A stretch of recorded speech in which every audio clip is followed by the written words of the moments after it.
కూచిపూడిగా నాట్య వైభవం ఆ 4 అక్షరాలు ఈ విధంగా చూద్దాం.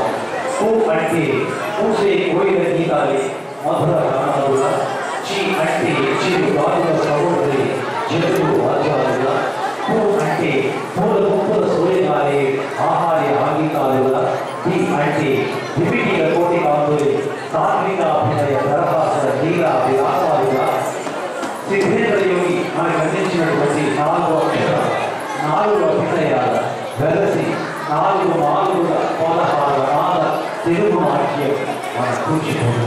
అటువంటి నాట్యాన్ని వెప్పటి చేసే గారి దగ్గర మెళకువలు తెలుసుకుని తన జీవితాన్ని నాట్యానికి అంకితం చేసి నాట్యమే సర్వస్వంగా తన ప్రస్థానాన్ని సాగిస్తున్నటువంటి నర్తకి యువ నాట్యుడు శ్రీమతి కినీగా అభినందనీయురాలు. ధన్యవాదాలు.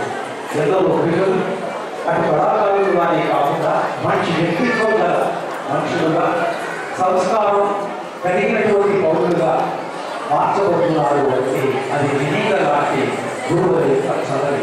అటువంటి గురువుని మనం ఎంతగా ప్రోత్సహిస్తే అంత మనకు ఆనందంగా ఉంటుంది. ఇస్తేనమ్మ వాయన పుచ్చుకుంటేనమ్మ వాయన ఏదైనా మనం ఇక్కడ ఇస్తే తిరిగి మనం పొందగలం. అలా చూసుకుంటే అటువంటి నాట్యాన్ని పెంచి పోషించడానికి విజయ్ కుమార్ గారు లాంటి వారు, అలాగే ఈ సిద్ధార్థ నగర్ కమ్యూనిటీ మాజీ సెక్రటరీలు, మాజీ ప్రెసిడెంట్లు, రాబోయేటువంటి ప్రెసిడెంట్ సెక్రటరీ కూడా ఎంతో